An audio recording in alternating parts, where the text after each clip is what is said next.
ಪಹಲ್ಗಾಮ್ನಲ್ಲಿ ಉಗ್ರಗಾಮಿಗಳು ಹಿಂದೂ ಪ್ರವಾಸಿಗರನ್ನು ಗುಂಡು ಹಾರಿಸಿ ಹತ್ಯೆ ಮಾಡಿರುವ ಘಟನೆಯನ್ನು ಖಂಡಿಸಿ ದಕ್ಷಿಣ ಕನ್ನಡ ಜಿಲ್ಲಾ ಬಿಜೆಪಿ ವತಿಯಿಂದ ಮಂಗಳೂರಿನಲ್ಲಿ ಮಿನಿ ವಿಧಾನಸೌಧದ ಬಳಿ ಪ್ರತಿಭಟನೆ ನಡೆಸಲಾಗಿದೆ.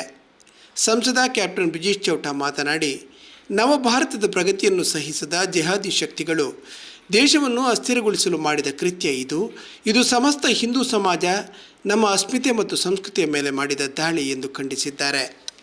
ಭಾರತವನ್ನು ಒಂದು ರಾಷ್ಟ್ರವಾಗಿ ನೋಡುವವರ ಮಧ್ಯೆ, ಭಾರತ ಸನಾತನವಾದ ಸಂಸ್ಕೃತಿಯ ಪ್ರತೀಕ ಹಿಂದುತ್ವದ ಅಸ್ಮಿತೆ ಅಂತ ನೋಡುವವರ ಮಧ್ಯೆ ಮತ್ತು ಭಾರತವನ್ನು ಒಡೆದು ಭಾರತವನ್ನು ಜಾತಿಯ ಆಧಾರದಲ್ಲಿ ಒಡೆಯೋಣ, ಭಾರತದ ಅಸ್ಮಿತೆಯನ್ನು ತುಂಡರಿಸೋಣ, ಭಾರತದ ಹಿಂದೂ ಸಂಸ್ಕೃತಿಯನ್ನು ಪುಡಿಗಟ್ಟೋಣ ಅನ್ನುವಂಥವರ ಮಧ್ಯೆ ನಡೆಯುವಂತಹ ಹೋರಾಟ ಇದು. 2014ರಲ್ಲಿ ಈ ದೇಶದಲ್ಲಿ ಸನ್ಮಾನ್ಯ ಪ್ರಧಾನಮಂತ್ರಿ ನರೇಂದ್ರ ಮೋದಿ ಅವರು ಆಡಳಿತಕ್ಕೆ ಬಂದ ಮೇಲೆ ಈ ದೇಶದ ಅಖಂಡತೆಗೋಸ್ಕರ 370ರ ವಿಧಿಯನ್ನ ರದ್ದುಗೊಳಿಸಿ ಕಿತ್ತೆಗೆಸಿದು ಕಾಶ್ಮೀರದ ಜನರನ್ನ ಭಾರತದ ಜೊತೆ ವಿಲೀನಗೊಳಿಸುವಂತ, ಭಾರತದ ಮುಖ್ಯವಾಹಿನಿಗೆ ತರುವಂತ ಒಂದು ಪ್ರಯತ್ನ ಪ್ರಾರಂಭ ಆಯಿತು. ಕಾಶ್ಮೀರ ಭಾರತದ ಜೊತೆಗಿದೆ, ಕಾಶ್ಮೀರಿಗಳು ಭಾರತದ ಜೊತೆಗಿದ್ದಾರೆ, ಕಾಶ್ಮೀರ ಶಾರದಾ ದೇಶ ಅನ್ನುವಂಥದ್ದನ್ನ ಮತ್ತೆ ಮತ್ತೆ ಹೇಳುವಂತ ಪ್ರಯತ್ನ ಕಳೆದ 10 ವರ್ಷಗಳಲ್ಲಿ ಏನು ನಡೆದಿದ್ದ ಅದನ್ನ ನಿಲ್ಲಿಸುವಂತ ಪ್ರಯತ್ನ, ನಮ್ಮ ಜನರನ್ನ ಭಯಭೀತಗೊಳಿಸುವಂತ ಪ್ರಯತ್ನ ಈ ದಾಳಿಯ ಮುಖಾಂತರ ಪಾಕಿಸ್ತಾನ ಪ್ರೇರಿತ ಜಿಹಾದಿ ಶಕ್ತಿಗಳು ಮಾಡಲಿಕ್ಕೆ ಪ್ರಯತ್ನಿಸಿದ್ದಾರೆ. ಕೇವಲ ಹಿಂದೂ ಅನ್ನುವ ಕಾರಣಕ್ಕೆ ಭಾರತ ವಿರೋಧಿ ಮಾನಸಿಕತೆಗಳು,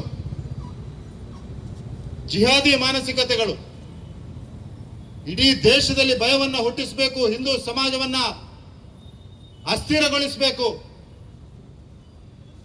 ಹೊಸ ಭಾರತ ಏನು ನಿರ್ಮಾಣವಾಗ್ತಾ ಇದೆಯಾ, ಆ ಹೊಸ ಭಾರತದ ಪಯಣವನ್ನ ಕಡಿತಗೊಳಿಸಬೇಕು, ಇಡೀ ದೇಶದ ಜನರನ್ನ ಭಯಭೀತಗೊಳಿಸಬೇಕು ಅನ್ನುವಂಥ ದೃಷ್ಟಿಯನ್ನು ಇಟ್ಕೊಂಡು ಮಾಡಿರುವಂತ ಘಟನೆ ಇದು.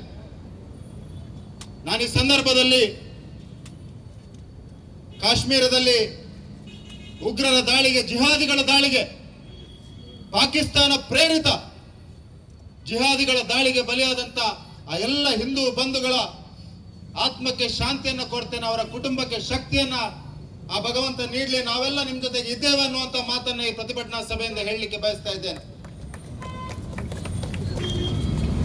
ಈ ಪ್ರತಿಭಟನಾ ಸಭೆಯ ಮುಖಾಂತರ ಯಾವೆಲ್ಲ ಮಾನಸಿಕತೆಗಳು ಕಾಶ್ಮೀರದಲ್ಲಿರುವಂತ ಹೋಗಿರುವಂತಹ ಪ್ರವಾಸಿಗರು, ಮುಗ್ಧ ಹಿಂದೂ ಪ್ರವಾಸಿಗರನ್ನ ಕೊಲ್ಲುವ ಮುಖಾಂತರ ಈ ದೇಶದ ಜನರನ್ನ ಭಯಭೀತಗೊಳಿಸಬಹುದು ಅನ್ನುವಂತ ಭ್ರಮೆಯಲ್ಲಿದ್ರೆ, ಮಂಗಳೂರಿನ ಹಿಂದುತ್ವದ ನೆಲದಿಂದ, ಪರಶುರಾಮ ಸೃಷ್ಟಿಯ ಈ ತುಳುನಾಡಿನಿಂದ ಅವರೆಲ್ಲರಿಗೂ ನಾವು ಒಂದಾಗಿ ಒಟ್ಟಾಗಿ ಸಂದೇಶವನ್ನ ಕಳಿಸ್ಲಿಕ್ಕಿದ್ದೇವೆ. ಕಾಶ್ಮೀರ ಭಾರತದ ಮಕುಟಮಣಿ, ಇದು ಸ್ಪಷ್ಟವಾಗಿರಲಿ ನಿಮ್ಗೆ. ಕಾಶ್ಮೀರ ಶಾರದಾ ದೇಶ, ಕಾಶ್ಮೀರ ಈ ಸನಾತನ ಹಿಂದೂ ಸಂಸ್ಕೃತಿಯ ಮಣಿಲು ಕಾಶ್ಮೀರ ಅನ್ನುವಂಥದ್ದನ್ನ ಈ ಸಂದರ್ಭದಲ್ಲಿ ಹೇಳಲಿಕ್ಕೆ ಬಯಸ್ತಾ ಇದ್ದೇನೆ. ಇವತ್ತು ಪ್ರಾರಂಭವಾದ ಹೋರಾಟ ಅಲ್ಲ ಇದು. ಯಾವತ್ತು ಈ ದೇಶವನ್ನ ಧರ್ಮದ ಆಧಾರದಲ್ಲಿ, ಧರ್ಮ ಅಂತ ಅಲ್ಲ ಮತದ ಆಧಾರದಲ್ಲಿ ಈ ದೇಶವನ್ನು ಒಡೆದ್ರ ತೆಲಂಗಾಣದ ಹಿಂದೂ ಬಂಧುಗಳು, ಮಹಾರಾಷ್ಟ್ರದ ಹಿಂದೂ ಬಂಧುಗಳು, ಬೆಂಗಳೂರಿನ ಹಿಂದೂ ಬಂಧುಗಳು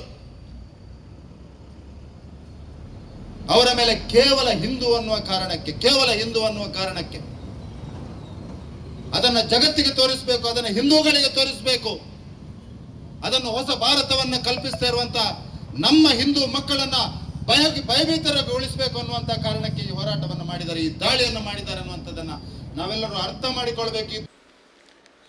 ಶಾಸಕ ಡಾಕ್ಟರ್ ವೈ ಭರಶೆಟ್ಟಿ ಮಾತನಾಡಿ, ಹಿಂದೂಗಳಾಗಿ ನಮಗೆ ಇನ್ನೂ ಅರ್ಥವಾಗದಿದ್ದರೆ ಏನೂ ಮಾಡಲು ಸಾಧ್ಯವಿಲ್ಲ. ಭಯೋತ್ಪಾದನೆಗೆ ಜಾತಿ ಇಲ್ಲ ಎನ್ನುತ್ತಿದ್ದರು.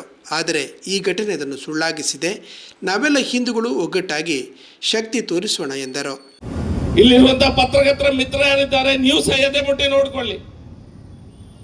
ಹೃದಯದ ಮೇಲೆ ಕೈ ಇಟ್ಕೊಂಡು ನೀವು ಯೋಚನೆ ಮಾಡಿ, ಹಿಂದೂಗಳಿಗೆ ಅನ್ಯಾಯ ಆಗ್ತದೆ ಇಲ್ವಾ ಅಂತ. ಹೆಸರಿಗೆ ಮಾತ್ರ ನಾವು ಬಹುಸಂಖ್ಯಾತರಾಗಿದ್ದೇವೆ, ಆನ್ ಪೇಪರ್ಸ್ ನಾವು ಬಹುಸಂಖ್ಯಾತರು. ಈ ದೇಶದಲ್ಲಿ ನಾವು ಎಲ್ಲರಿಗೂ ಒಳ್ಳೇದಾಗ್ಲಿ ಅನ್ನುವಂತ ಯೋಚನೆಯನ್ನ ಮಾಡ್ತಾ ಕುಳಿತು ನಮಗೆ ಖಂಡಿತವಾಗಿ ದಿನದಿಂದ ದಿನಕ್ಕೆ ಹೆಚ್ಚು ಕೆಟ್ಟದೇ ಆಗ್ತಾ ಇದೆ. ಇದರ ವಿರುದ್ಧ ಯಾವ ರೀತಿಯ ಯೋಚನೆ ಮಾಡಬೇಕು ಅದನ್ನು ಈವಾಗಲೇ ಮಾಡಬೇಕಾಗಿದೆ. ರಸ್ತೆಗೆ ಇಳಿಬೇಕಾದ ಪರಿಸ್ಥಿತಿ ಬಂದ್ರೆ ಖಂಡಿತ ಹಿಂದೂ ಸಮಾಜದ ಮಾಡಬೇಕಾಗಿದೆ. ಇವತ್ತು ಅಲ್ಲಿ ಒಂದು ಟೆರರಿಸ್ಟ್ ಅಟ್ಯಾಕ್ ಅಂತಂದ್ರೆ ಕೂಡಲೇ ಅದು ಭಾರತ ದೇಶದ ಮೇಲಿನ ಅಟ್ಯಾಕ್ ಅನ್ನುವಂತ ಯೋಚನೆ ಮಾಡದೆ, ಇದು ಖಾಲಿ ಭಾರತ ದೇಶದ ಮೇಲಿನ ಅಟ್ಯಾಕ್ ಅಲ್ಲ, ಇದು ಹಿಂದೂ ಸಮಾಜದ ಮೇಲೆ ಆಗಿರುವಂತ ಆಘಾತ ಅನ್ನುವಂತ ವಿಷಯವನ್ನ ನಾವು ನೆನಪಿಡಬೇಕಾಗಿದೆ. ನಾನು ನಿನ್ನೆಯಿಂದ ಎಲ್ಲರೂ ಸಹ ಈ ವಿಡಿಯೋಗಳನ್ನು ನೋಡಿದಾಗ ನಿಮ್ಮ ಮಾತಾಡ್ಲಿಕ್ಕೆ ನಿಮ್ಮ ಮನಸ್ಸು ಬರುವುದಿಲ್ಲ. ನಿನ್ನೆ ಮೊನ್ನೆಯಿಂದ ಸೋಷಿಯಲ್ ಮೀಡಿಯಾದಲ್ಲಿ ಸ್ವಲ್ಪ ಸೈಲೆಂಟ್ ಇದ್ದಾರೆ. ಎಲ್ಲೋ ಒಂದ್ ಕಡೆ ಟೆರರಿಸಂಗೆ, ಭಯೋತ್ಪಾದನೆಗೆ ಜಾತಿ ಇಲ್ಲ ಅಂತ ಹೇಳಿದ ವ್ಯಕ್ತಿಗಳಿಗೆ ಇವತ್ತು ಆ ವಿಷಯ ನಮ್ಮ ಮುಂದೆ ಭಯೋತ್ಪಾದಕರೇ ತೆರೆದಿಟ್ಟಿದ್ದಾರೆ. ನಮಗೆ ಜಾತಿ ಇದೆ ಅನ್ನುವಂತ ಮಾತನ್ನು ಹೇಳ್ತಾ ಇದ್ದಾರೆ. ನಮಗೆ ಜಾತಿ ಇದೆ, ನಾವು ಹಿಂದೂಗಳ ವಿರುದ್ಧ ಅನ್ನುವಂತ ಮಾತನ್ನು ಸಹ ಹೇಳಿದ್ದಾರೆ. ಇದು ನೆನಪು ಬಿಡುವಂತ ವಿಷಯ ಅಲ್ಲ. ನಮ್ಮ ದೇಶವನ್ನ 3 ತುಂಡು ಮಾಡಿ ಆಗಿದೆ. 3 ತುಂಡು ಮಾಡಿದ ನಂತರ ಸಹ ನಮ್ಮ ದೇಶದ ಹಿಂದೂ ಇನ್ನೂ ಸಹ ಒಂದು ಸುಖ ಶಾಂತಿಯಿಂದ ಬಾಳುವಂತ ಅವಕಾಶ ನಮ್ಮ ದೇಶದಲ್ಲಿ ಸಿಗ್ತಾ ಇಲ್ಲ. ಯಾಕೆ ಅಂತ ಹೇಳಿದ್ರೆ ನಾವು ಸಹ ಎಲ್ಲೋ ಒಂದು ಕಡೆ ಕೆಲವು ವಿಷಯಗಳನ್ನ ಮರಿತೇವೆ. ಒಂದು ವರ್ಗದ ಜನರು ಸಣ್ಣ ಮಕ್ಕಳನ್ನ ಹಿಡಿದುಕೊಂಡು ಮತ್ತೊಂದು ನಂಬಿಕೆಯ, ಮತ್ತೊಂದು ಧರ್ಮದವರನ್ನ ನೀನು ಕೊಲ್ಲುವುದೇ ನಿನ್ನ ಧರ್ಮ ಅನ್ನುವಂತ ಪಾಠ ಮಾಡುತ್ತಿರುವಂತ ಸಂದರ್ಭದಲ್ಲಿ ಈ ದೇಶದಲ್ಲಿ ಶಾಂತಿ ನೆಲೆಸಲಿಕ್ಕೆ ಹೇಗೆ ಸಾಧ್ಯ? ನಮಗೆ ಇದೇ ಸಮಸ್ಯೆಗಳು ಬರ್ತದೆ. ಸ್ಟಾಪ್ ಗ್ಯಾಪ್ ಆಗಿ ಅವರಿಗೆ ಒಂದು ಸರ್ಕಾರ ತೆಗೆದುಕೊಳ್ತಾರೆ. ಅವರ ಪರವಾಗಿರುವಂತ ಸರ್ಕಾರ ಇರ್ತದೆ. ಹಿಂದೂಗಳ ಮೇಲೆ ನಿರಂತರ ದಬ್ಬಾಳಿಕೆ ಎಲ್ಲ ಕಡೆ ಆಗ್ತದೆ. ನಾನು ರಾಜಕೀಯ ಮಾತಾಡ್ಲಿಕ್ಕೆ ಇಂಟ್ರೆಸ್ಟ್ ಇಲ್ಲ, ಆದ್ರೂ ಸಹ ನಾವು ಎಚ್ಚೆತ್ತುಕೊಳ್ಳಲೇಬೇಕಾಗಿದೆ. ಈಗ ನಾವು ಯಾವುದೋ ಸಣ್ಣ ಪುಟ್ಟ ಆಸೆಗಾಗಿ ನಮ್ಮ ಧರ್ಮದ ವಿಷಯಗಳನ್ನ ಯಾರು ಬಹಳ ಹೊಲಸಾಗಿ ಮಾತಾಡ್ತಾರೋ ಅಂತ ವ್ಯಕ್ತಿಗಳನ್ನೇ ವೈಭವೀಕರಣ ಮಾಡುವಂತ ಪ್ರಯತ್ನ ಸಹ ನಮ್ಮ ಕೆಲವರಿಂದ ಆಗ್ತದೆ. ನಾವು ಎಲ್ಲೂ ನೋಡಿದ್ರು ಸಹ ಜಾತಿ ಅನ್ನುವಂತ ವಿಷಯದಲ್ಲಿ ನಾವು ನಮ್ಮನ್ನೇ ಮರೆತು ಹೋಗುವಂತ ಪರಿಸ್ಥಿತಿಯಲ್ಲಿದ್ದೇವೆ. ಈ ಜಾತಿ ಅನ್ನುವಂತ ಪರಿಸ್ಥಿತಿಯನ್ನ ಮೀರಿ ಹಿಂದೂ ಸಮಾಜ ಮುಂದೆ ಬಂದರೆ ಮಾತ್ರ ನಮಗೆ ದೇಶದಲ್ಲಿ ಉಳಿಗಾಲ ಇದೆ. ಮುಲ್ಕಿ ಮೂಡಬಿದಿರೆ ಶಾಸಕ ಉಮಾನಾಥ ಕೋಟ್ಯಾನ್ ಈ ಸಂದರ್ಭ ಮಾತನಾಡಿದರು.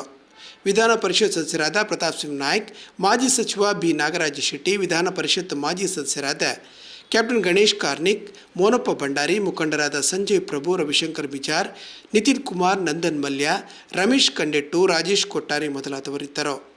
ಅರುಣ್ ಜಿ ಶೇಟ್ ನಿರೂಪಿಸಿ, ಪ್ರೇಮಾನಂದ್ ಶೆಟ್ಟಿ ವಂದನಾರ್ಪಣೆ ಇದ್ದರು.